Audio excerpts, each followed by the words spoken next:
Сайн байцгаана уу? Washington DC хотоос хөгжилтэй хүүхдүүд цуг мэдчилж байна. Энэ сугаараа хөгжилтэй орны хөгжсөн ард түмэн хүүхдүүдэд хэрхэн хүмүүжүүлж байгаа талаар мөн хүүхдийн хөгжлийн тухай мэрэгжилтнүүдтэй ярилцаж эцэг эхчүүд бид хамтдаа суралцах зорилготой юм аа. Өнөөдрийн зочноор бүжигчин, ballet instructor, Sterling Ballet Academy-г үүсгэн байгуулагч Түмэн Насангийн туяа эгчтэй хүүхдийн хөгжлийн тухай ярилцлаа. Таяач та өөрийгөө зочдод танилцуулаач. За би бүжгийн багш гэж явдаг. Sterling хотод сургуулийн багш болон захирлаар ажилладаг. Миний нэр Түмэн Насангийн туяа гэж юм байна. Та одоо бүжгийн ертөнцийн анх яаж хөл тавьсан бэ? Жоохноосоо аав ээж чинь танилцуулсан уу? За бүжгийн ертөнц гэдэг нь өөрөө нэг ертөнц гэж асуусан болохоор тэр ертөнцийг мэдэхгүй байж орсон. Зарим ихэнх хүүхдүүд одоо үед бол ерөнхийдөө юу ихээ өөрсдөө судалж аваад мэдж аваад дурлж аваад ордог бол би тэр ертөнцийг өөрөө мэдэхгүй орсон. Жохон багт манай эгч одоо нөгөө өөрөө жоохон хүүхд байсан. Тэгтээ хөгжмийн одоо дунд сургууль гэж байлаа шүү дээ Монголд. Тэнцээ хөгжмийн төвлөрөөр ангид сурдаг байсан. Тэгээд би эгчээсээ 2 жил хагас дүү юм байна. Тэгээд бид хоёр гадаад тоглож аваад манай эгч намайг аваад тэр шалгалтанд нь оролцсон. Тэр үед нь яг нөгөө Оросын Ваганавай нэрмжит сургуулийн багш нар хүүхдэд Монголоос шилж яг авч исэн үед таарсан. Тэгээд тэр шалгалтанд нь одоо нийт 12 шалгалт давах хэрэгтэй байдаг. Тэрэнд нь манай эгч хоёр хоёулаа зүгээр гадаад тоглож явж байгаа ороод гараад нэг тэнцэл, 2 тэнцэл, 3 тэнцэл за тэгээд ингээд өөрсдөө мэдэхгүй яг хүүхдүүд цуглараад байгаа. Тэгээ манай эгч болохоор би ч жоохон бахтыг сахилахгүй хүүхд байсан юм шиг. Тэгээд удамжин тоглуулж ирсэнээс ишиг очрлоо зогсож игээ тэгээд ороод тэгээд гараад уурчраач болохгүй байжаад л орсон. Тэгээд тэнцээд нөгөө бүх шатаад авчихсан хойно ээж авдаг хэлсэн. Өөрөө би бол юунд явж байгааг мэдэхгүй л явсан. Тэгээд очиод хүүхдүүд эхлээд бас дурлаад өөрсдөө сонгоод мэргэжлээ тийм болох юм байна гэд зориглоод шийдээд явдаг байсан бол би өөрөө ашиглаж авч мэдэхгүй. Жоохон ээж аваа бол юм гэдэг мэдчихсэн баг тийм ээ. Тэгээд ерөнхийдөө энэ ертөнц рүү өөрөө мэдэхгүй яваад орсон тийм эхлэл байсан. Тэгээд яг явандаа хийж байгаадаа бас хайртай болж болдог юм билээ. Хэдэн настай байсан бэлээ? 9 яваад тийм 8 жил Ленинград хотод тэр үед одоо Ленинград гэж нэрлэдэг байсан. 8 жил сараад тэгээд мэргэжлийн бүжигчин гэдэг нэрээр төгсөж ирээд одоо бүжгийн эрдмийн театр тэр үед тэгж нэрлэдэг байсан. Тэгээд тэнд дэрж бүжиглжсэн. Та тэгээд сургуулаа төгсөөд хэр удаа бүжиглсэн бэ? Та сургуулаа төгсөөд шууд багшуулаагүй шүү дээ, тийм? Тэгээд ер нь бүжиглж авах хугацаанд багшуулна гэж хийж бодохгүй шүү дээ. Тэгээд эргээд Монголд бүжиглж аваад энэ ч ирээд тэгээд одоо бүжиглж авах хоорондоо багшлж эхэлсэн. Тэгээд тэр нь 2000 оноос эхэлсэн байна. Тэгээд одоо бол бараг 20 жилийн багшлж байгаа. Тэгээд яг тэр багшлж авах хугацаанд багш гэдэг нэр авч байгаа шүү дээ. Та одоо 20 жил бүжиг зааж байна. Тэгээд одоо хүүхдүүдтэй ойрхон ажиллаж байгаа. Энэ олон жилүүдэд хүүхдээс юу сурч байна? Яаж хүүхдэд ямиг амархан зааж болох юм байна гэсэн тийм нарийн аргачлал сурч байна уу? Тийм ээ тийм сурна шүү дээ. Арга тий одоо яаж хүүхдэд хурдан хүүхд бүрд өөрийнх нь зан чанарын хувьд яаж тэр болгонтой харьцаж хүүхдүүд юм ойлгох гэдэг нарийн юм өөрийнхөө сурна шүү дээ. Гэхдээ яг нөгөө бүжгээр дамжуулж одоо ерөнхийдөө би бол бүжгийг заах гэж би бүжигчин гаргах гэж би бүжигчин гэдэг багш нэрээ одоо нэгдүгээрт барьж заадаггүй.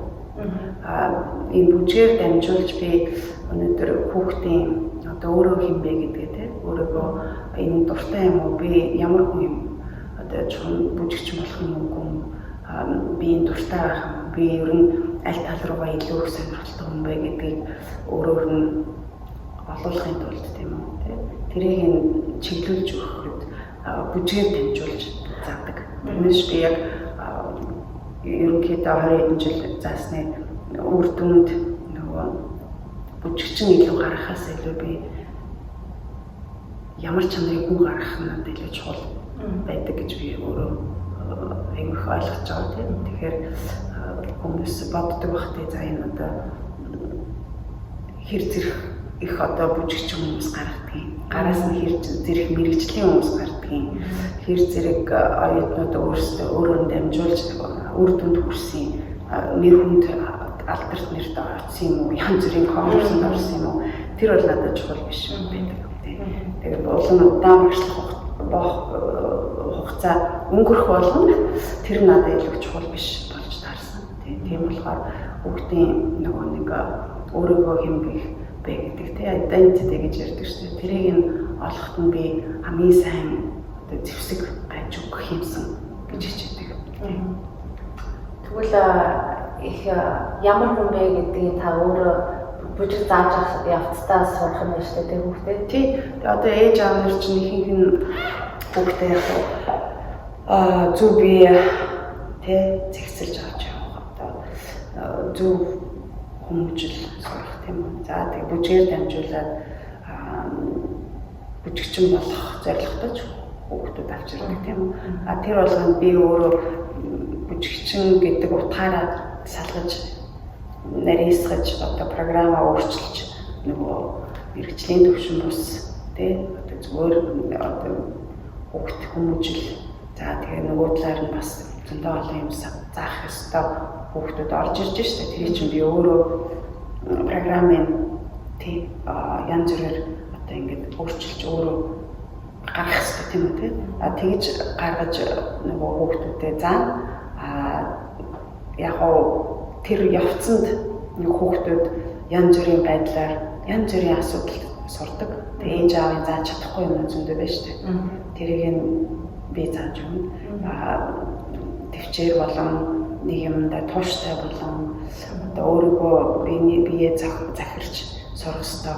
Одоо 5 настай хүүхд моднаас өрөөд 45 минутны газраа зогсож чадахгүй би бүжгээр дамжуулж заадаг. Тэр нь шийдгээд байгаа юм биш. Тэр нь өөрийгөө захирч сурах болон тэрэндээ дуурлаж сурах тэрийг би зааж байгаа болохоор тэр болгон гэр ертөнцтэй ээж аав зааж чадахгүй юмыг би бүжгийн урлагаар дамжуулж заах гэдэг юм шүү дээ. Тийм болохоор яг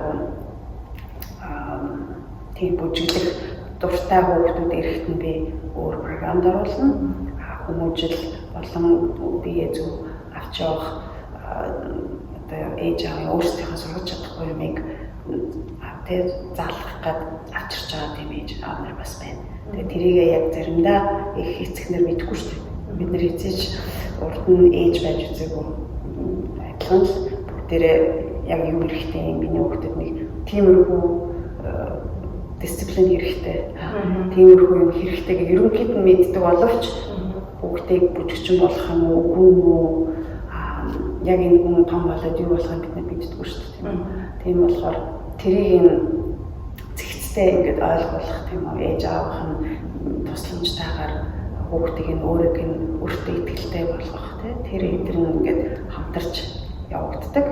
Тэр бол ээж аав нар мэддэггүй. Тийм болохоор би тэрийг тайлбарлаад авах шаардлага байдаггүй. Яг бол хүүхд өөрөө биднэрт заадаг. Би ийм хүн болно. Чи намайг ийм яг нүлээж авна. Ийм хүн дээр би бүжиг яаж заах вэ? Ийм хүнд одоо тэр тусмаа зарим ээж аав нар ирдэг. Би хүүхдээ бүжигчин болох гэсэн. За та одоо ингээд одоо хэлээдгээ мэрэгжлийн хүн юм чинь таны нүд харах ёстой, олох ёстой. Энэ хүүхд бүжигчин болох уу одоо хэлж. За хэлээд өгөө тэгээд үнэхээр авьяастай юм бол явуулъя. За авьяасгүй бол одоо би цаг өгөхгүй гэж хэлээд шүү дээ надад тийм үү. Тэгтэл тэрний хажуугаар тэр хүүхэд өөрөө хэн бэ гэдгийг өсөх нь бүжгээр дамжуулж өсөх гэдгийг харж ялгаж салгаж мэддэггүй байхгүй.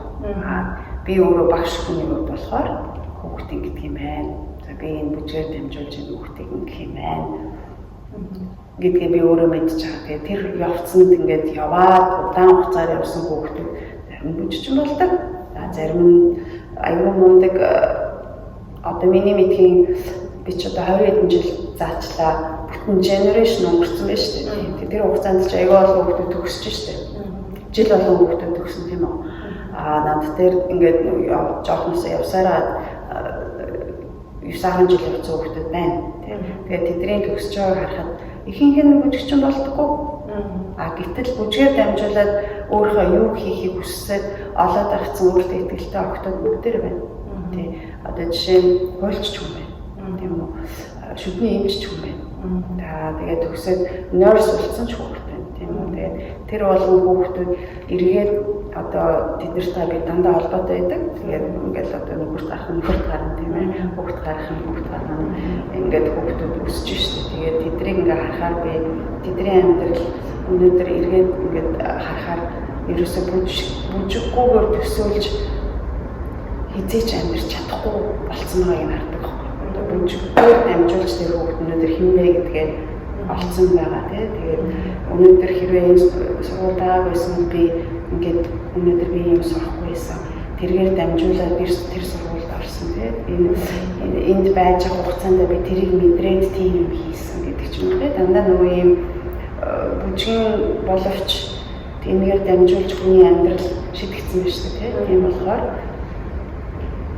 яг энэ байгаа над дээр зорж ирж байгаа хүүхдүүд маань би тэднэрт одоо жоохон бахт нь бүжгээр дамжуулж ямар мемори үлдэх үү те positive or negative тийм. Тэгээд тэр positive дээр нь хичнээн их юм ойлгосон, мэдэрсэн тэр мэдрэмжийн нарийн байдаг хүүхд те. Хүүхд чинь 5 наснаас 16 нас хүртэл бүх тэр санамж мемори амар нандин байдаг. Тэгээд яг тэр хугацаанд над дээр байх хугацаа биш тийм болохоор би тэр үед нь хамгийн одоо нарийн мэдрэмжтэй сайхан өөрийгөө би чи тэр тийм болсон гэдгээ олж авах тэр замын тавих надад аягүй чухал байдаг.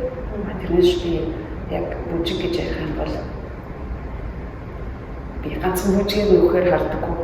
Хараа өргөн бас хүүхдийн нарийн ухаан мэдрэмж ямар насантай юу хүүхд яаж ойлгох вэ? Ямар насны дээр нь яг юу заах вэ? Яг ямар насны дээр нь юу чиглүүл өнөөдөр энэ хүүхд ойлгох.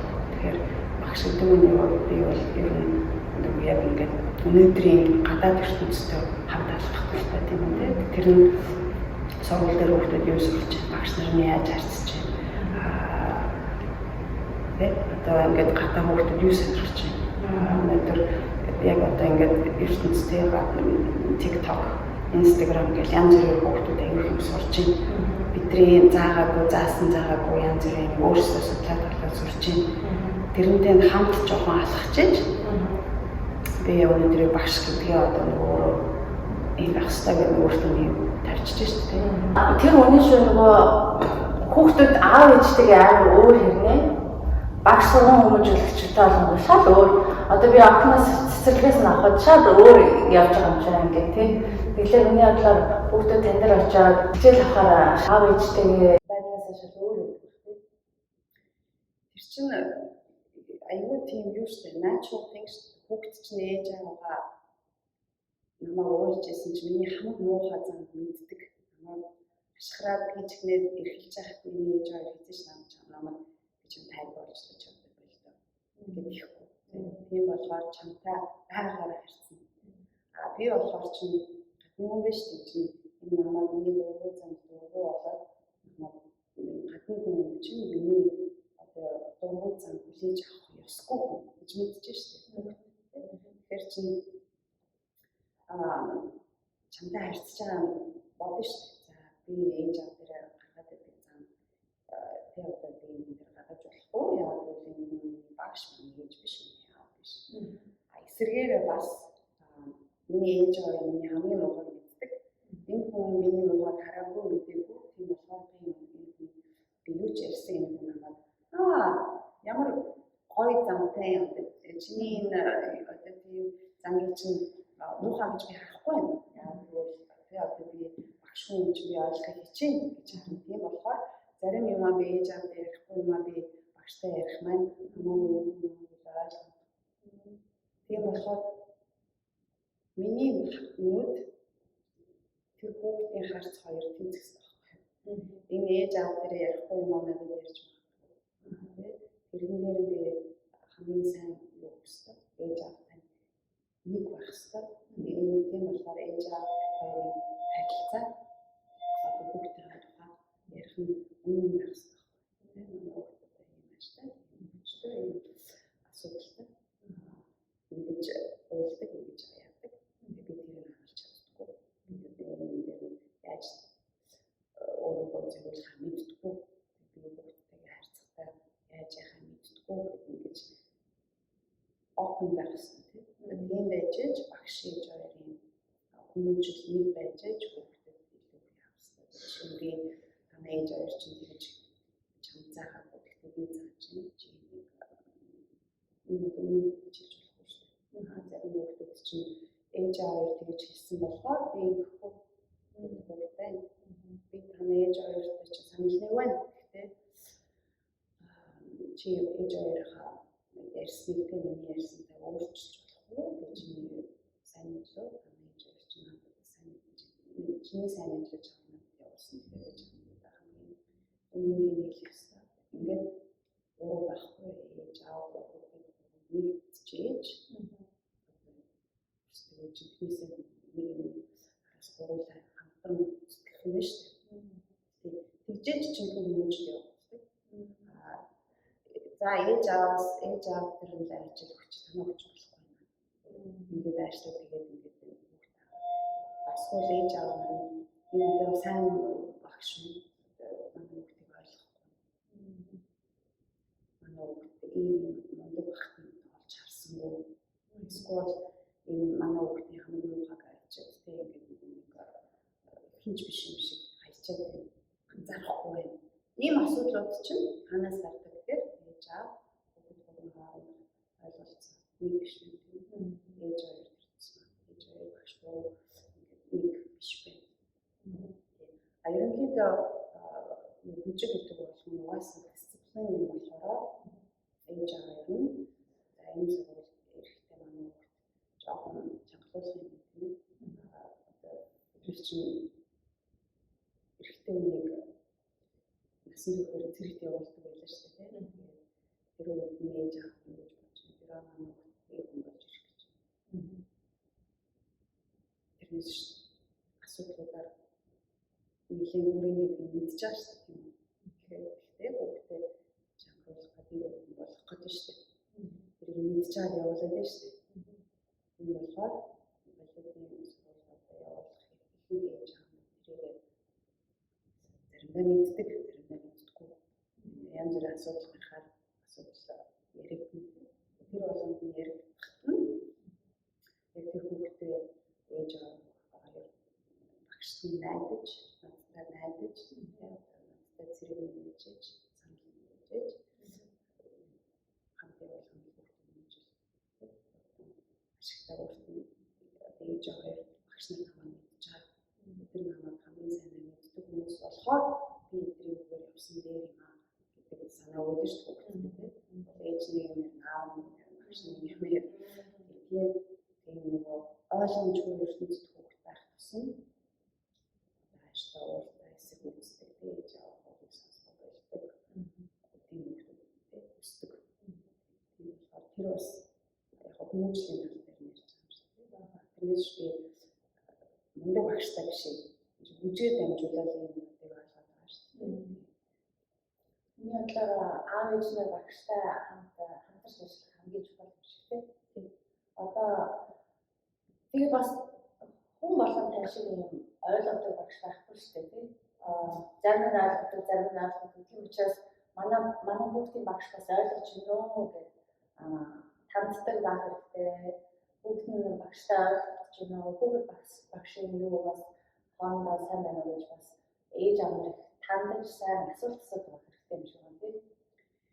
Тийм шүү дээ. Ер нь одоо ингээд ихэнх юу миний харснаар би ч гэсэн тийм байсан. Одоо хүүгээ би сургуульд авчиж өгдөө За энэ багш мэдэх ёстой гэдэг тийм ингээд ерөнхийдөө энэ сургуулийн систем аюул олон жил ингээд явцсан болохоор энэ багш минь хүүхдтэй яаж харьцах, яаж юу заах хамгийн сайн мэдж байгаа болохоор энэ багш итгэж гэдэг авчираад ингээд өгчөж шүү дээ. Тэгэхээр чин тэр явцанд тэр хүүхд чинь тэр ертөнцид явж байгаа тэр багш ч гэсэн суралцж явж байгаа гэдгийг мартчихдаг. Тэр багш ч гэсэн хүүхдийг чинь таних гад явж гэдэг юу мартчихдаг. Тэгээд тэр нь яг чиний санснаар юм уу, бидний хүсэжсэнээр юм уу, болохоо байгаад ирэхээр одоо тий асуудал гарч шүү дээ. Хаана юу сураад яг ингээд сайн сурахгүй ингэж манай хүүхд аюу авяас тохиолдол багшин юм байна. Тэгэл яг багш ээж аав хоёрын тэр урын харилцаа анхнаасаа ямар байх ёстой гэхээр чи хүүхдээ авчирч байгаа бол хүүхдээ одоо тийм яг өнөөдөр юу болсон багш нь юу гэж хэлсэн чи багшгаа өмнө хэр зэрэг орсон багш тэр нь очиж манай хүүхдээ хэр зэрэг сонсох нь ямар байна гэртээ ийм асуудал гараад байгаа энэ чи яаж юм тэгж юм гэдэг ингээ байнга харилцсан байх чинь багш гэдэг хүний угаас одоо ингээ харах юм бол тийм ээж аав нар ихэд багш нартай байдаг. Тэгвэл одоо тэр багшд итгэж тий хүүхдээ явуулнаа одоо таны ажил хэр зэрэг үүдтэй байна асууж байгаа юм ялгаа байхгүй. Тэгэхээр одоо нэг залуу ээж аав юм болон тэр бас нэг тэр цэцмаа монголчууд тийм ээ одоо ингээ Америкт амьдралаа дэвшлүүлэхээ сайжруулах гад хүүхдээ өсгөж байгаа шүү дээ. Тийм болохоор Америкийн систем сургуулийн програм сайн гэж итгэхэд бидний санаа тэгээ ойлгож орсон байна шүү дээ. Тэгэхээр зэрэг бид нар туушгах гад хайчих гад гэдэг нэг тийм юм байдаг. Тэгэхээр ерөнхийдөө хүн гэдэг утгаас харах юм бол ямар ч багш бүхнийг мэдсэн байх албатай биш. Энэ чинь хүүхдээ чинь судлаад ингээд ойлгох гол хичээгээд байх багш байх шаардлага байхгүй. Зүгээр яг юу хүүхдэд хэрэгтэй вэ гэхээр ээж аав нар энэ хүүхд сургууль дээр сурах стамын сурч юм уу багш нь энэ хүүхдийг тэр ингээд заахад арга юу вэ би үү яаж туслах вэ би ирээд хүүхдэд ч одоо ингээд Америкийн сургуулийн систем болгон байдаг одоо 7 он болгоны ээж аав гэдэг ингээд багш зүгээр туслах байх тийм хэрэгтэй байдаг шүү дээ. Өглөө мөний хүүхдэд тий сэтэд болох тэр хугацаа ч юм тий скол одоо гадаа тоглож байгаа хүн юм хажууд нь байж байгаа гаргадаг тийм юм байдаг. Тэр чинь яг ийм reason тэр юм ээж аав нар хэр зэрэг юм уу гэж одоо аюул ээж аав нар сургуульд туслая би хичээдэг гэдэг чинь зөвөр нэг ингээд сайн санаатай юм гэдэг биш тий одоо яг хүүхдийн хүүхдэд багш гэдэг ертөнцийн хэр зэрэг тий одоо юм болох юм болж гэдэг утгаараа авахгүй тийм болохоор яг асуулт чинь байл тийм байл шүү дээ одоо хэр зэрэг багш нар ээж аав нар хоорондоо ихэлцэх хэрэгтэй тий харьцаа байж үүснэ тийм болохоор ер нь харьцаа гэхээр манай монголчууд муу аюу сайн байна уу муу аюул гэж жоохон нийтэд өгч болдог гэж багшаа таван юм билээ. Тэгэл тийм л ойлголцтой. Тэрний бодлоор дасгал хийх дургу хүүхдүүд бас балет хичээлүүдийг биед нь зөөлхөн хиймээсээ их гоё булчин хөгжих тусалдаг юм шиг байна тийм. Булчин хөгжих нь өөрөө ямар ашигтай юм. Одоо жишээ нь core одоо эзний булчин одоо хүний тэнцвэртэйгээ сайн байна шүү дээ тийм. Эзний булчингаас ахуулаад нурууны булчин гэж бүх булчингууд одоо ингээд холбоотой байдаг шүү дээ. Тэр шиг ингээд бараг ингээд булчингоо хөгжүүлж байгаагаа мэдхгүй ингээд балигаар ингээд хичээлэхээр булчингууд ингээд гоо цэгцрээд ингээд хатаараа чангараад өччтэй юм шиг санагдсан. Үнэхээр зөв тийм. Тэгээд хүүхд дургүй шүү дээ.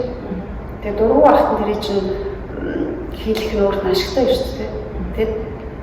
тийм дургу хүүхдэд заах нь одоо балетын нэг арга юмаа гэдэг шүү дээ. Тэгэхээр тэр хүүхдэд тэр балетыг заахт нь дургу юмын одоо ээж тэгж шүү дээ. Энэ хүүхд балетаар яах юм бол дургу ч гэсэн та багш нь ч ойлгож заах хэрэгтэй гэж хэлж шүү дээ. Тийм үү?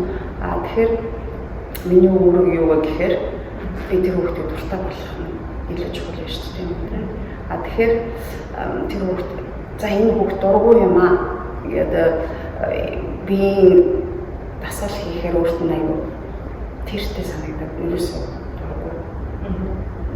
Одоо тэгээд балет магадгүй гэдэг авчирч шүү дээ.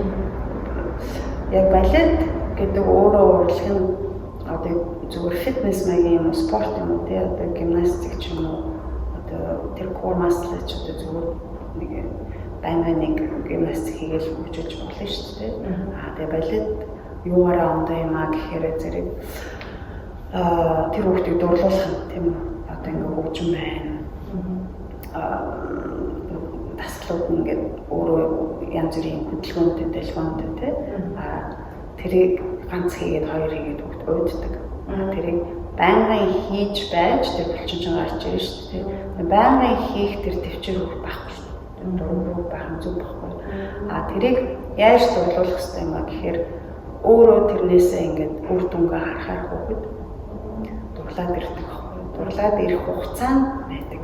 Тэр хугацаа нь одоо одоо ингээ өөрт нь тэр ээж аав нь хэлж шүү дээ. Чи явах хэрэгтэй. Явах хэрэгтэй. Агүй явах яагаад явах хэрэгтэй гэж тайлбарлах эхлэх хэрэгтэй юм байна л да. Чи нэг ингээ чи өдөр болгоо ингээ айскрим идээд хаавал яах вэ?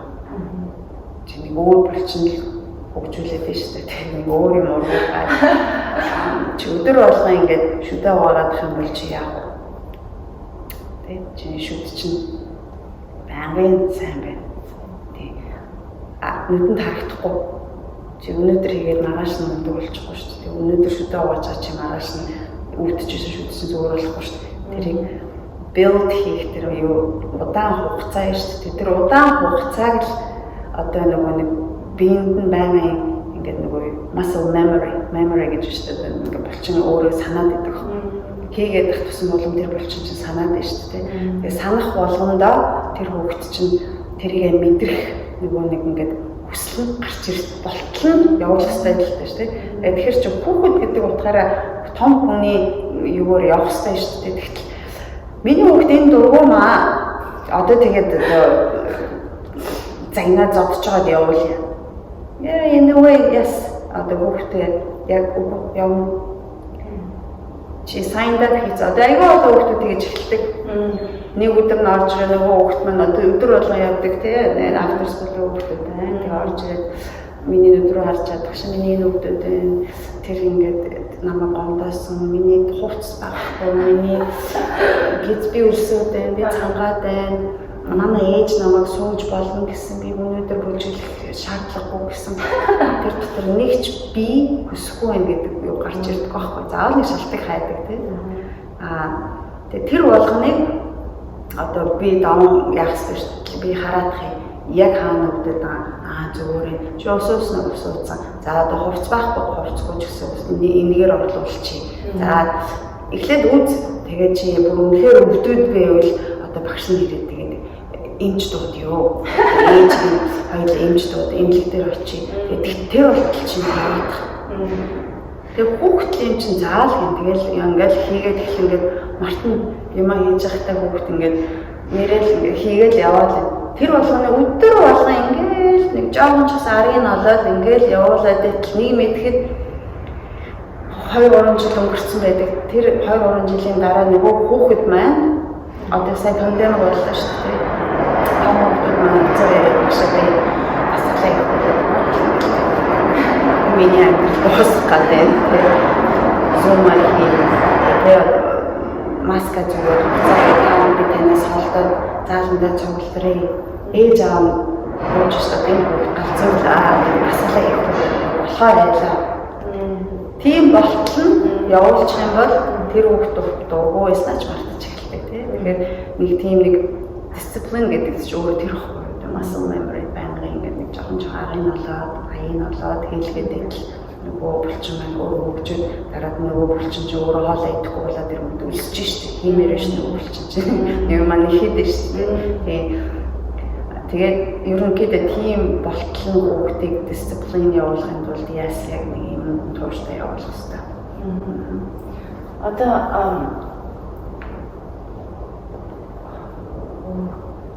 нэг дэт надад ч асуулт юу одоо нэг юм юу гэдэг штэ хүүхдээ ингээд нэг overcome болоод болтлон явуулах эсвэл нөгөө тэгж би нөгөө асуултаа эсвэл push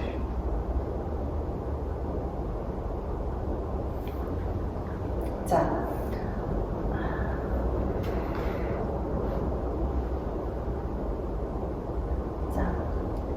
одоо хүүхдүүд одоо ингээд ээж аав би ямаар байна гэж л тийм. Тэгэхээр тэр бид нар ингээд за чи ингээд нэг сар явчих гэх ингээд тийм зүгээр үзьгээд эсвэл ингээд зарим ээж аав нар ингээд нэг 7 хоног миний охин дургүй ингээд ингээд шууд татаад авчдаг штэ. Тийм яг хэр удаан явж иж ч юм уу яг ямар point ээж аав нь үргэлжлүүлэх юм байна эсвэл татаж авах юм байна гэсэн тийм шийдвэр гаргах хэрэгтэй байна. Тэр шийдвэр чинь тэр хүүхдийн өөрийнх нь одоо юу байж болох шүү дээ. Би бүжигчин болохгүй юм байна. Би одоо миний гимнастик хийх нь надад хамаагүй л одоо миний зүрх сэтгэл илүү ойрхон байна. Тэгээ балет хичээлж байгаа хоорондоо хүүхэд юу ч авч болно шүү дээ. Маршал арт ч авч болно тийм.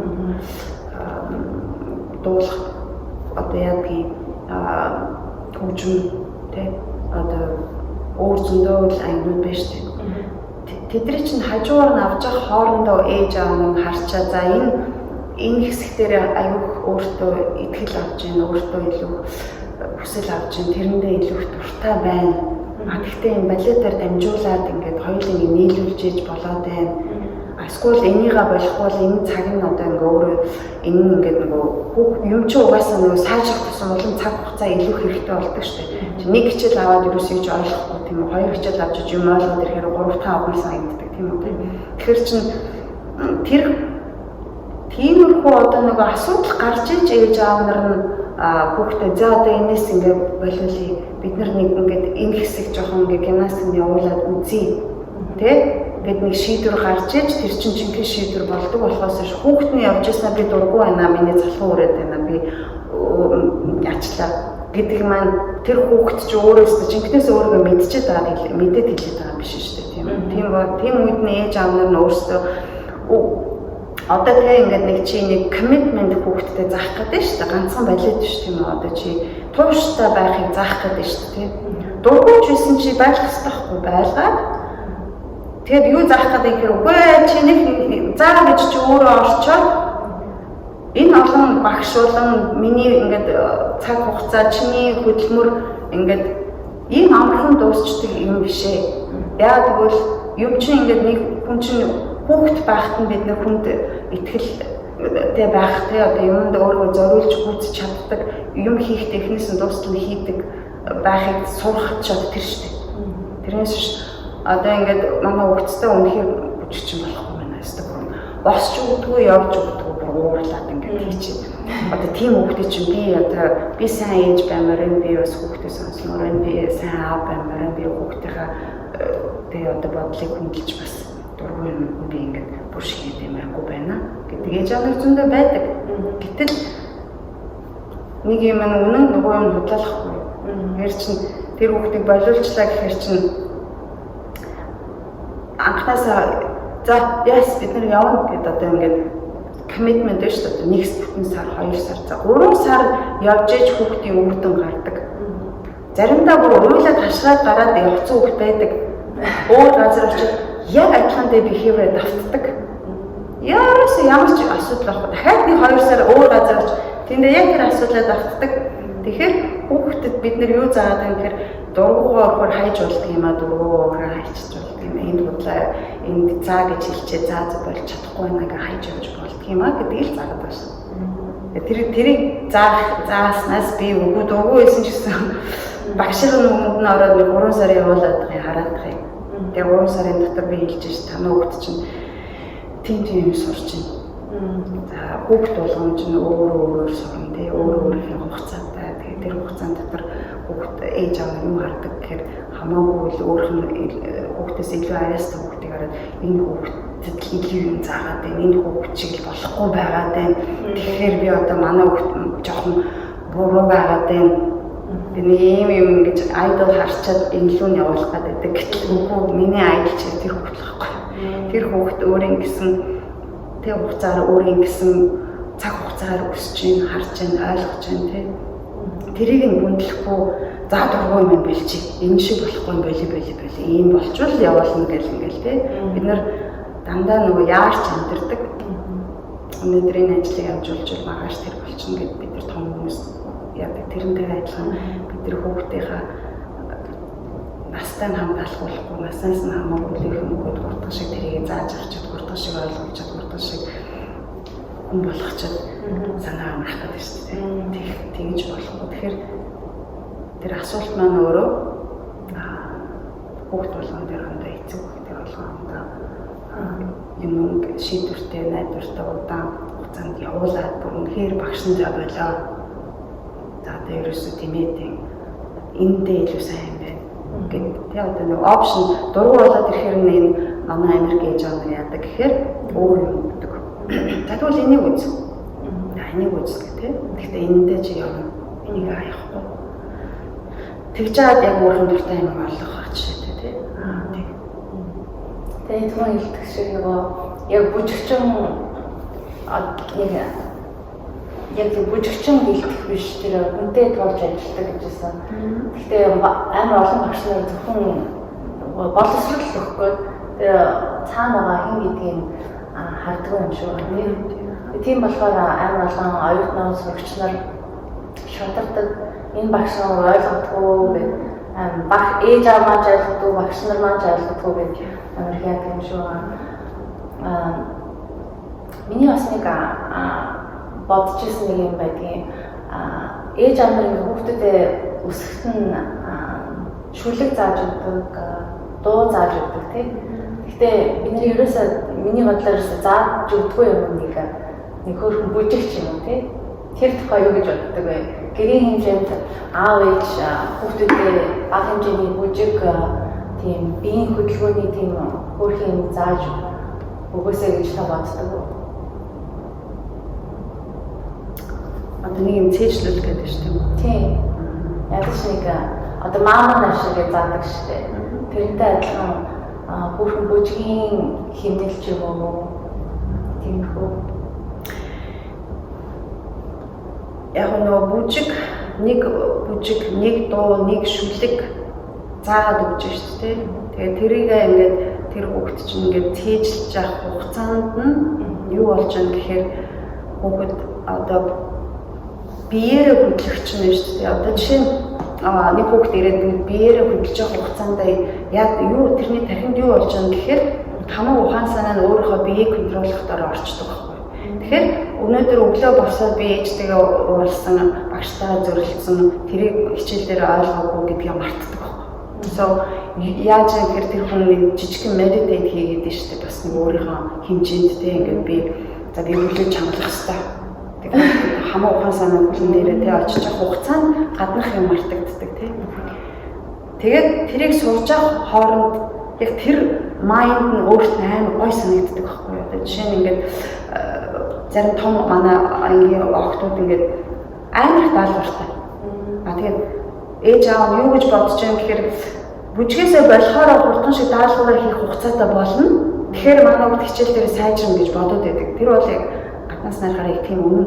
Гэтэл өдөрт нэг энчээд 2 цаг ирээд дасгал хийж байгаа хооронд тэр хүүхд яаж юм гэхээр өдөр болгон тэр хийж чадахгүй байгаа юм аа санаа бодоод хийх ёстой хийж байгаа ёстой би тэрийг ингэж хийх ёстой ингэж гэдгээсээ 2 цаг холдож шít. Тэгэхээр хүний тарих яаж юм гэхээр нэг юмнаас амарч шít. Тэгээ амраад буцаад нөгөөдөн дээр очихоор нөгөө буцаад очиж байгаа юм илүү refreshed. Тэгээ одоо нэг илүү өөр нүдээр тийм бас нэг арай нэг frustrated болохоо ойлцсон харж шүү дээ. Тэгэхээр бүжиг тийм байх. Дуу бүжиг шүлэг гэдэг юугаараа ялгаатай гэхээр хүн дуулж байхдаа яг тэр үедээ одоо нөгөө ингээд эмоц гаргаж идэг. Одоо эмоц гаргаж шүү дээ. Ингээд тэр ингээд өнгө аясаа олох гэж тийм би тэрийгээ ингэж өөрийгөө тэгж дуулаад би тэгж тэр хэмжээний хоолой надаас гарахаараа би яг гоё мэдэрдэг тийм. Адилхан медитейшн байгаа тийм. Шүлэг болохоор зэрэг нөгөө одоо хүүхд чинь тэр шүлгээ үг болгон үгчлэн цээжлэх нь яаж хурдан болж байгаа гэхээр тэр үгнийхээ утгыг ойлгохоо бүгд хурдан сэлдэг байна. Одоо өгүүлбэрийг цээжлэхэд үг үгчлэн сурах юм бол аюу хэцүү би ч гэсэн цээжлэхэд хэцүү. Одоо ном уншихад нэг бүтэн пэйж уншсныхаа дараа чи үг болгоны гэж үгчлэн уншаагүй байдаг үстэй. Ер нь ойлгоцсон байдаг шүү дээ. Тэгж ном унших чинь хурдан уншдаг шүү дээ. Тийм. Тэрнтэй адилхан шүлгээд хурдан цээжлэхийн тулд утгыг эхлээд ойлгочих юм бол тэр үгний дараа тийм юм байх хэрэгтэй гэдэг нэг баримжаад олж байгаа үнийг хурдан цээжлэгдэн дээ тийм. Тэгэхээр чинь тэр хүүхэд тэр шүлгийнхээ утгыг ойлгох нь илүү чухал болчих чинь тийм. Тэгэхээр тэр утганд нь бүгд нь эсхийн лав тэр нь хайртай юм дуртай гэж байна. Тэгэхээр чинь урлаг гэдэг нь өөрөө одоо ийм юм өөр ялгаатай шүү дээ. Шүлгэн чиний дотор, дуу чиний сэтгэл, бүжиг чиний бие.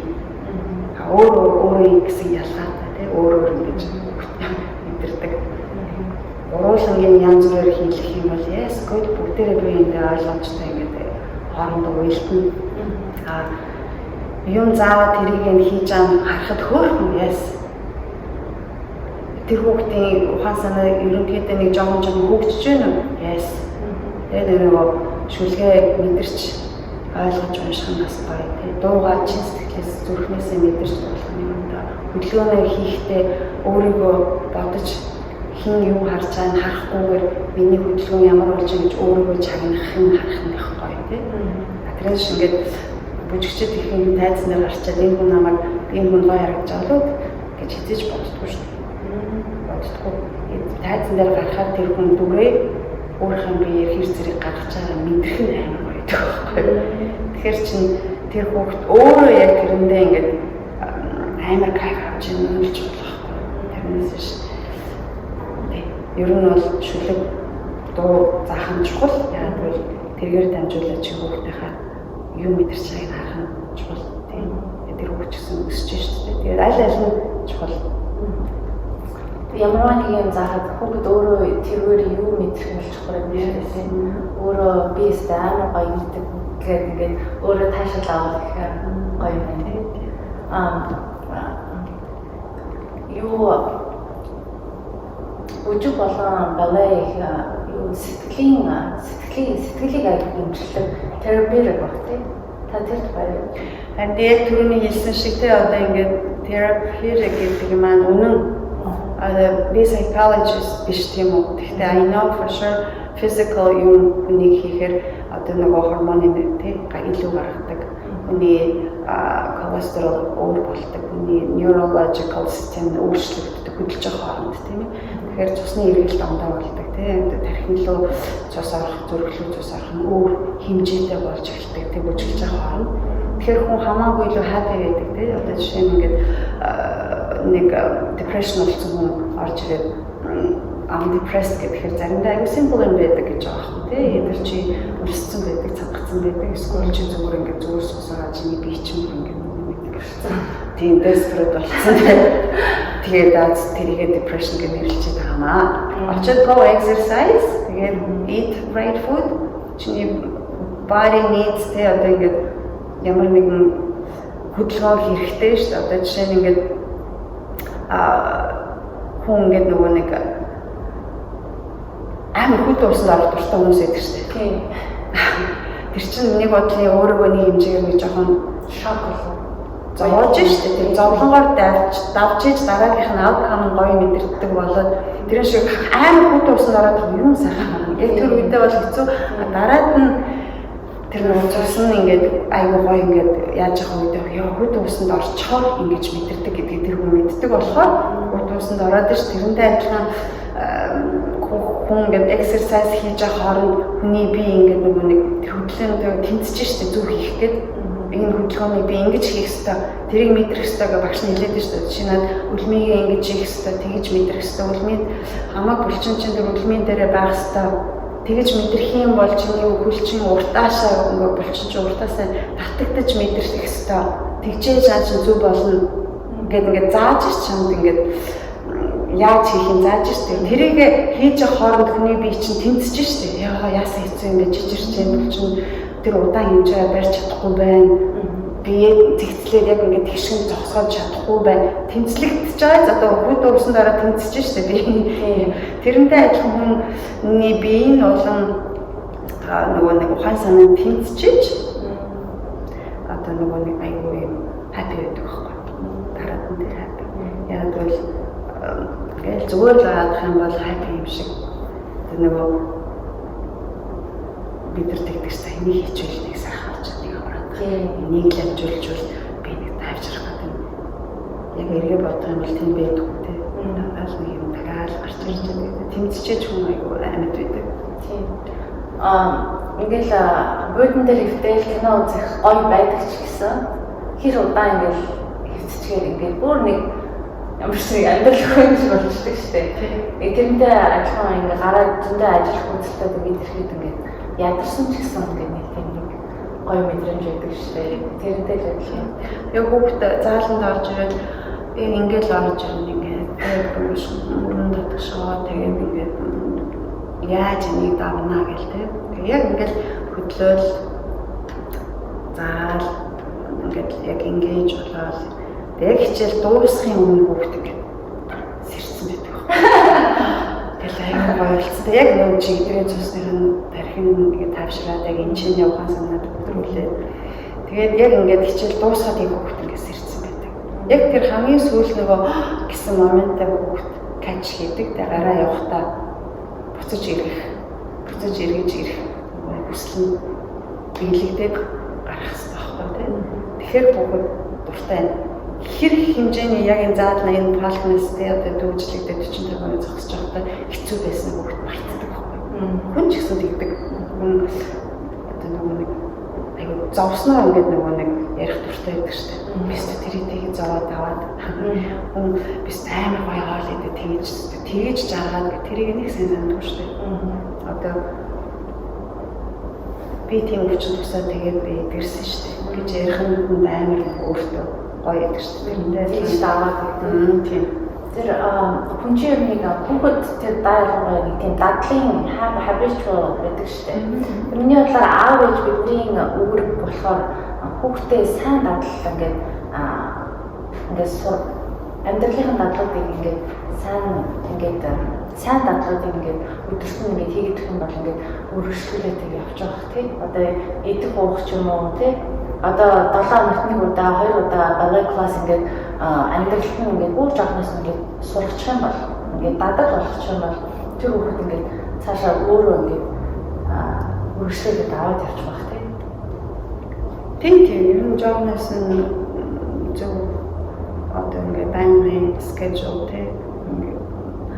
Чи нэг өдөр уучим 2 өдөр нь бүжиг 3 өдөр нь уучим 4 өдөр нь бүжиг гэх нэг юм параллел юм яваад ахаар тэр хүртэл тасдаг майнд ч гэсэн ингээд өнөөдөр юм тэгээд тэр нь юу заач ингээд өөрөө тэр план хийж штэ өнөөдөр бүжиг юм чинь би тийм үзүүлэх хэрэгтэй за манайш тэгээд юм уучим биш маа гэхэд тэгээд өөр юм гэж болно тэгэхээр би тийм юм аа бэлтгэх хэрэгтэй өөрөө ирэхгүй нэг юм давтан хийгээд ах юм чинь хүүхдийг өөрөө ингээд schedule хийх нь тусалдаг юм байна л да. Бэлтгэхтэй майндаараа бэлэн байж байгаа. Тэгэл тэрнээс яг чиний хэлснээр бас нэг явж байгаа за жоохон уулчлаа бэлэлж хийгээд ингэж юм бол хүүхд lost тэгээд ингээд давтан хийх юм төлөвш хэмжээг багтан байлгаж байгаа. Тэгээ өглөө усаа шүтээ уудаг шүү дээ хүн өөрөө мэдлэхгүй. Тэр чинь хаанаас ирсэн юм чи өдөр болгон ухаан зараад л би өдөр шүтээ авах ёстой гэж бод идэггүй шүү дээ. Өөрийн заахлалтанд болохоор тийм яг тэгээ дээрээс нь ээж аваа өөрсдийнх нь амьдарч байгаа өөрсдөө хүүхдтэй яаж амьдралаараа амьдрах үлгэр жишээ бас амар чухал тийм хүүхд ээж аваа надад жишээнээр аль үг загнаад үзэрэй гэж дөрөв загнаад гарч байгаа. Ингээд оф болчиход байна шүү дээ. Тэр чинь өөрсдийнхээ бас нэг байгаа үлгэр шүүмжлэхсэн авалтай ээж аваа юм. Одоо хүн өөрөө алхаж гიშгэж гоё алхаж гიშгэж тэг ингээд нуруу мороо ингээ гоё ингээд алхаж гიშгээд ингээд сурчаар зөвхөн бүжиглэхэд ч биш ер нь амьдралд өөртөө итгэлтэй амьдрахад их чухал баг тийм нөлөөлдөг тийм. Тийм ер нь харьцаанцтай хүн чинь нөгөө нэг айгүй эвсэлтэй шүү дээ тийм үү? Эвсэлтэй одоо дөрөв өчөөс салгаж бүжиглэж шүү дээ тийм үү? Баруун хөл зүүн хөлтэйгөө нэг зэрэг хөдлөх хэрэгтэй. Өрөөлдөд яваад авахгүй шүү дээ тийм үү? Тэгэхээр чинь одоо бүжиг сурснараа хүн одоо би энэ ч зогсчоод тэр хүртэл алхах хэрэгтэй тийм. Надад тэр хэмжээний хугацаа байна. Надад тэр ийм жижигхэн хугацаанд би тэнд очих хэрэгтэй. Би яах хэрэгтэй гэдгээ тэр чинь координац үздэг. Тэр чинь бодож штэ. Бүжиг яадаг гэхээр чи хурдан бүжиглэн, удаан бүжиглэн чи баруун тийшээ иргэн чи зүүн тийшээ өсрөн урагшаа, арагшаа хажуу тийшээ ингээд өөрийгөө контролдож штэ. Тэгэхээр чи хүний амьдрал бас одоо эмч боллоо гэж бодоход би баруун тийшээ эргэж хараад тэр зэвсгийг авах нь надад хурдан. Тэгээд би босоод одоо тэр хүнийг очиод одоо эмчлэх нь энэ замаар явах нь тэр хэмжээний бүхэн тэр хэмжээгээр би сунгах нь одоо ингэ хүнд нэг тийм баримжаа өгч штэ тийм бүжиг. Яа, тийм болохоор нөгөө хүн хийж байгаа юмдаа ингэ нөгөө арай эвсэлтэй хандах нь үр дүнтэй. Тэгээд тэр хүн ч гэсэн өөрөө илүү нөгөө өөртөө ихтэй одоо би ингэж алхах чаад тийм ингэ за би удаан алхах уу, хурдан алхах уу хүн чинь бас нэг баримжаа байна шүү дээ. Тийм тэр чинь тэр баримжаагаа хүн өөрөө контролдох хэрэгтэй. Тэгээд тэр контрол нь хамаагүй дээрч чир чинь хүн мэдээж л бүх юмдаа арай илүү үр дүнтэй ажиллаж эхлэв шүү дээ. Тэгэхээр чинь яа бүжиг бол хүнийг координацтай болгодог. Координац нь хүнийг амьдралд нь өдөр тутмын ядаж тэгээд одоо босоод хоолоо ийх тэгээд сав суулга тэнд байдаг. Ийшээ эргээд хурдан авах, ийшээ ингээд нэг удаан ингээд координац хүмүүс чинь тэгээд 2-3 юм барих уу, 1 юм барих уу гэл ингээд нэг комси гэж ярьдаг шүү дээ. Тийм юм байхгүй болчихдог байхгүй. Тэгэхээр чинь тийм хүмүүс байдаг шүү дээ. Угаасаа нэг идүүгүй комси тэгэл энэ хүн тэрийг чадахгүй дээ. Тэрний оронд тэрийг явуулдаа. Тийм хүмүүс байдаг шүү дээ. Тэгэхээр чинь би ч гэсэн одоо хүн ажилдаа авахдаа тэгээ одоо багш нарыгаа авахдаа би за энэ хүүхэд жоох хүүхдүүдтэй илүү дээр за энэ хүн том хүүхдүүдэд заах нь илүү дээр за энэ хичнээн юм мэдхгүй ч гэсэн айгүй хурдан сурдаг хүүхэд заачна гэдэг ингээд нэг хүний хөдөлгөөн нөр координацаар эвслэр сонгож штеп тэгэхээр чинь хүнд ямар ч нөхцөлд ямар ч газар очиод ажиллахад хүн өөрөө ирэхгүй тийм хүнийг сонгодог. Тийм эвсэлтэй арай хурдан хөдөлдөг арай юмд шулуу хурдан хөдөлдөг те арай илүү баримжаатай. Яа тэр чин дандаа бүжиг хөдөлгөөнөөс гардаг. Зүгээр тийм төрдөг хүн байдаг гэхдээ тэр болгон яг тийм төрдөг хүн байдгүй. Тэр бол яг хүний амьдралын экспириенсээр олж авсан юм. Бүжиг бол аюул чухал заадаг те. Би сайхан эмчтэй болчиход үзүүлсэн чинь та намайг та амархан уурлаад байгаа явуул гэж янз бүрийн асууж байна. Тэгээд яасан гэсэн чинь миний энэ одоо нэг хүмүүс мэддэг шүү дээ. Ингээд тэгшин байх танд маш зөв постуртай танд ингээд сайн. Тэгээд тэр юм шагаад гэж чи та ингээд мөрөө ингээд урагшлахаар ингээд бусад эргэтнээ шахаад зүрхээ шахаад байна. Тийм болохоор уушиг хамгийн мачаа ингээд сахад сайн амсгалж чадахгүй байна. Тэрнээсээ болоод гэсэн ч юм бол тийм. Тэгээд ингээд зөвхөн ингээд постур эрхнүүдтэй ингээд яаран нөлөөлж ингээд тэгэхээр би амар шокнд орсон. Угаасаа би мэдэн л дээ угаасаа постур сайн байхад сайн гэдэг.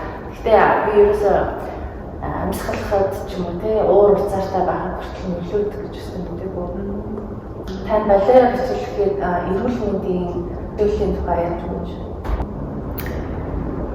Тэгээ угаасаа л яг л чинь physical activity чинь үний нөгөө би ухаан санаа ингээд нэгддэг те нэгдээд ажиллаад ирж байгаа үед үний зүрх тарих ингээд жилд ажилладаг те тэгээд ирэхэд өөрөө ирэхгүй зүрхний хэмжээ болон одоо чиний амьсгалын хэмжээ ингээд нөгөө чинь ингээд нэг ажиллаад эхэлж шít. Тэгэхээр чинь тэр дотор байгаа булчингууд ингээд хурдан ажиллаж шít. Өөр нэг гэртээ компьютераар суух ухаанаар ажиллаад л тийм үү прогресс хийгээд л тэгтэл зааланд очиод цаг хөдлөхөд нэг юу байхгүй нэг ашиг байхгүй юм шиг мөртлөө тэр хооронд юу явж байгаа хүний зүрх тарих ингээд чигт ажиллаж байгаа үед өөрөө хэмжилж байдаг тийм.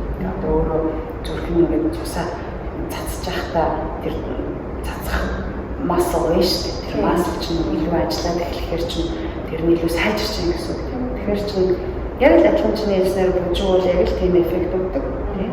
Тэгээ дээрээс нь яг юмас бүжиглж аваад үзэж хахад хөдөлгөөнөөрөө хүний эмошн илэрхийлэхэд бол тэрийг мэдрэх хэрэгтэй тийм. Тэгээд хөдөлгөөнийг контрол хийн. Дээрээс нь эмошноо гаргах. Тэгээд дээрээс нь бүжгэнтэйгээ яг зэрэгцэж хамтран энэ хөдөлгөөнийг хийн гэдэг чинь зүгээр нэг 2 3 зав болоо гэдэг биш байхгүй. Тэр чинь аюу олон юмны зэрэг чамаа шаардж байна шүү дээ. Тэрийг хүн илэрхийлж мэдрэхийн тулд ажиллаж юм тийм үү. Тэр ажиллаж байгаа хугацаанд хүн ертөнцөөс тасардаг тийм өөрийгөө контрол гэж мэдэрч эхэлдэг. Тэр маань өөрөө биеэ аюу их гэж ажиллаж байдаг тийм. Ухаан санаагаа ч гэсэн цэвэр шигтэй ингээд өдөрт болсон проблемаар хайж байдаг тийм. Би болохоор хүмүүс аюу тийм physical тэр тусмаа гэдэг чинь шихан happy бол очиж байгаа exercise хий. Хамгийн наацхан л одоо уурлаад аюул гадаа гараад хашгирч гэдэг гэсэн нэг юм. Биеэр үйлдэл хийх гэдэг юм да тийм үү. Тэгэхээр чинь яа бүжүүл бол зүгээр нэг exercise дээрээсээ бас emotion control өөрийнхөө mind and body-г зохицуулж чаддаг болдог. Одоо аав ээж нартай та ямар зөвлөгөө өгөх вэ? Одоо жоохон хүүхдтэй ихтэй байгаа хүүхдтэй одоо 1 настай ч юм уу 2 настай ч юм уу 3 настай хүүхдтэй ингээд сонголт хийвэл зүгээр ч гэдэг юм уу альсгүй хүүхдүүдийн биеийн өсөлтөд болох тийм зөвлөгөө өгвөл өөрөө л сайн юм болно доо. Аав нь яг хүүхдээ аваад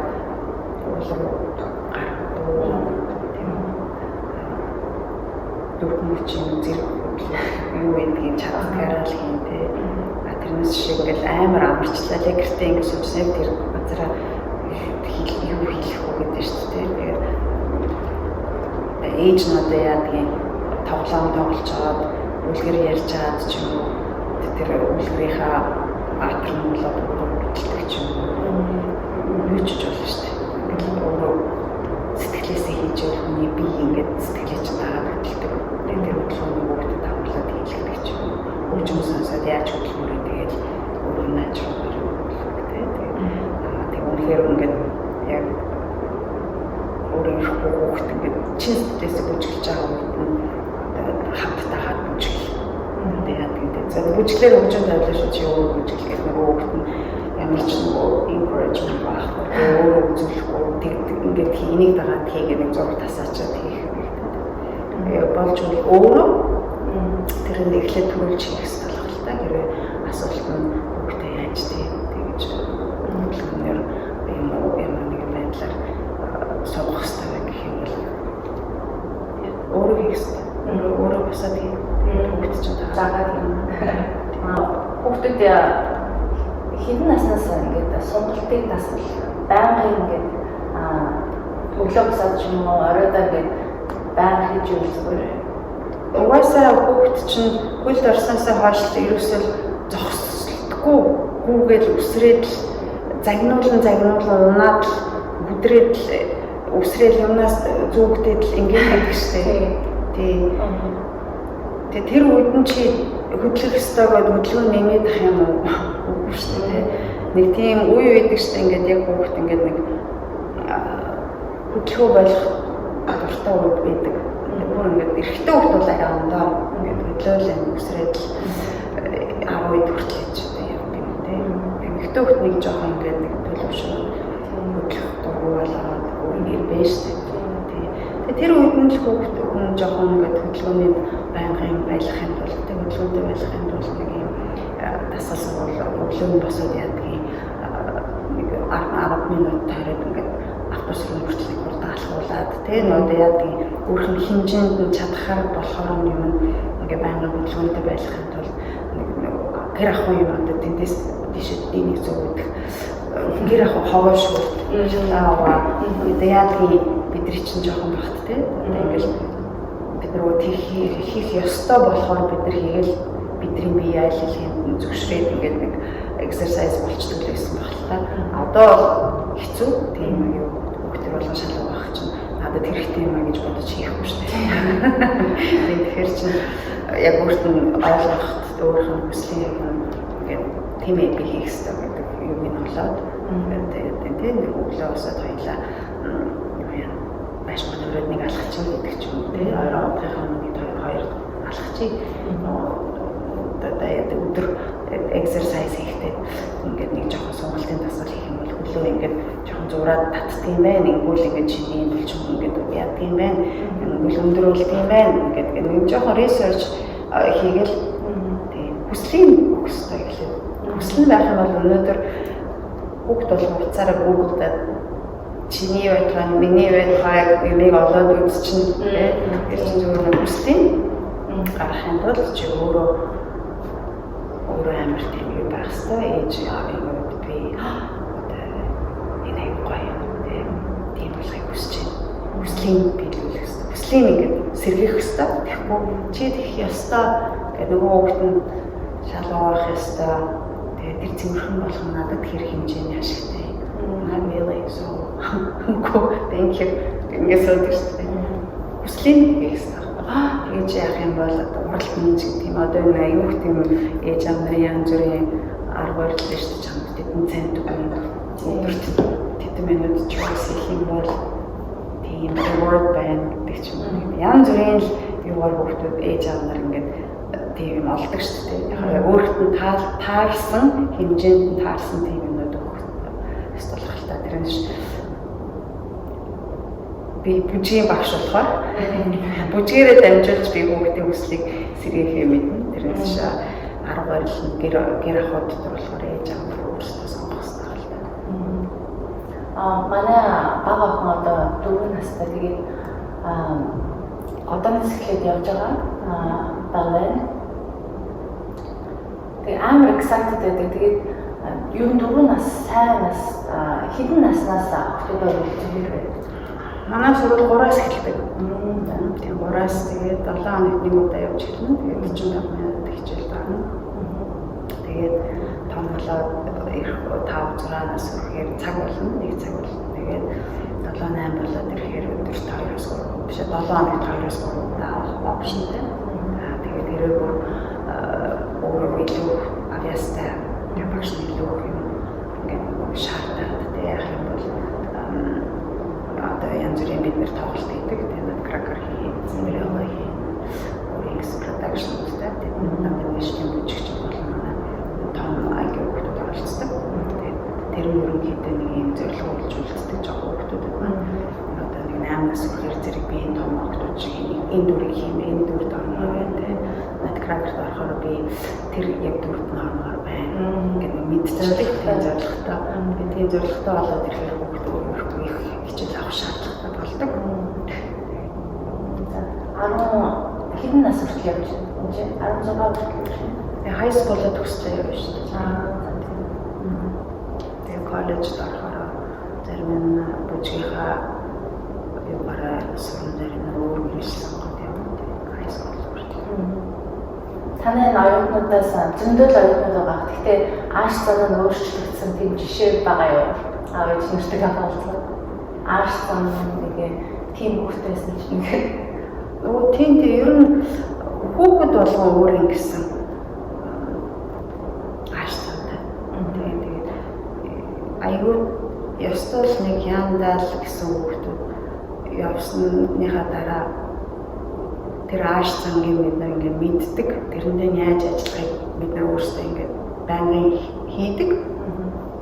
Тэрний дараа ингээд нэг хэсэг хугацааны дараа ээж аав ч мэдлгүй, багш нар ч мэдлгүй, өөрөө ч мэдлгүй өөрчлөгдсөн байдаг. Тэрийг хараад бид нар тийм ч одоо ёстой нэр юу байлаа гэдэг тийм. Тэгээд тэр нь ерөнхийдөө ингээ явцын донд өөрчлөгдөж байгаа. Бид нар ч гэсэн өөрсдөө хизээ яг тэр өдрийн тэр онд тэдэн цагт өөрчлөгдсөн гэж хэлж мэдэхгүй шүү дээ. Тийм явандаа ингээ өөрчлөгдсөн зөндөө л хүмүүс байдаг. Ер нь залхуу байж байгаа амар ажиллах болсон ч юм уу тийм. Амар дургүй байж байгаа бүрстэг. Үнэхээр ингээгүүгээр амьдарч чадахгүй болсон хүмүүс байдаг. Заримдаа бүрстэг үзэн ядаад явсан хүмүүс эргэж ирээд бүр чин сэтгэлээсээ бүр хизээч тэгж явахгүй болтлоо үлддэг. Янз бүрийн асуудал байна. Зөндөө л тэр чинь тэгээд одоо яг тэр юм тэгж өөрчлөгдсөн гэдэг хүүхэд болгоо. Одоо 200 хүүхэд болгоо өөрчлөгддөг. Өнөөдөр өчтөр ирсэн хүүхэд өнөөдөр шал өөрөө бас заримдаа орж ирдэг. Зарим нь өстой энэ ч энийг чадахгүй гэж чадчихдаг. Заримдаа энэ чадахгүй дээ хэрэггүй цай сууж яг үгүй би хийн гэж зүтгэдэг. Тэгээ ингээд өдөр болгоо хүүхэд өөрчлөгддөг. Яг л нэг юм өсөлттэйгээ дагаад тэг гэр бүлийнхаа юу багш нарын баг байрлал өөрийн гэсэн нас хугацаа ер нь бүх юм нөлөөлдөг л байна та тийм. Тэгэхээр өчтөр ийм аж өнөөдөр болсон тийм өстэй тийм байхгүй. За та өөрөө бүжигчний хувьд бүжгийн багшийн хувьд аав ээж нартай ямар зөвлөгөө өгөх вэ? Хүүхдийн биеийн хөгжлийн тухай ааш оншин гэдэг ер нь хүүхэд ер нь балетаар бүжгэр хичээлснээр ямар давуу тал ашигтай вэ?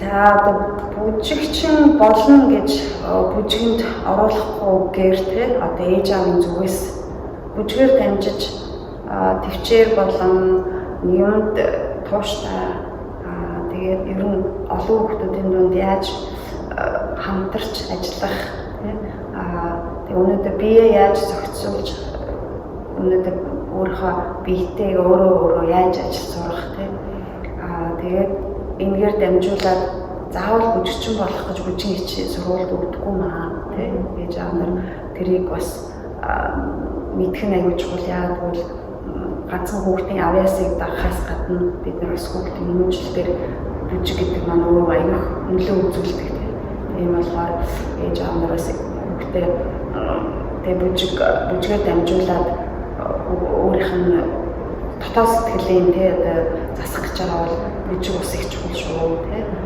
тэгээд тэрнээс гадна бас хүүхдийг бас нэг юмдаа тууштай болох сурахын тулд бүжиг бол хамгийн одоо миний бодлоор өөрөө бүжигчин гэдэг утаа тий миний хамгийн өөрийгөө яг ингээд зориулдаг газар маань ингээд нэг бүжиг тэгэхээр ямар нэгэн асуудал гарахаар би ээж хүн тий би өөрийгөө ээж гэж зориулахад тэр маань бас хэрэг болдог.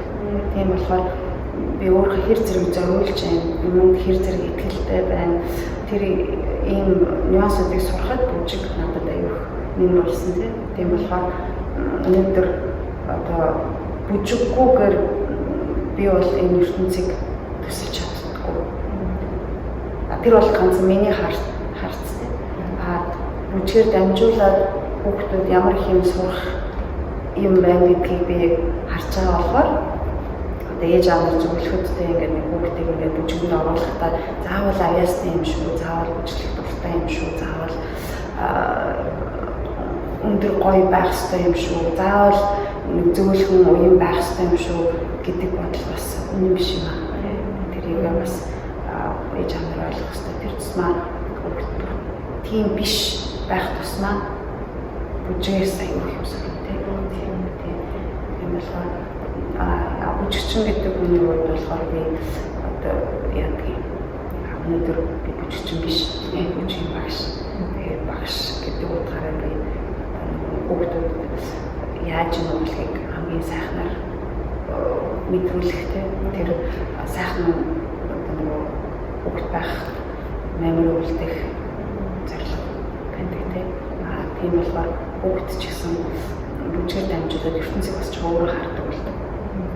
Хараа нэг жоохон биеэрээ туулж, сэтгэлээрээ туулж сурдаг юм болохоор юмыг арай жоохон нэг биш хоёр өнцгөр харж чаддаг болдог тийм болохоор тэр чинь сонгодог урлаг бол өөрөө аюул хэн заадаг тийм болохоор сонгодог урлагт хүүхдүүдэд төлж байгаа ээж аав нар зөвлөхөд бид нар ганцхан бүжигчин болох гэдэг юм шүү.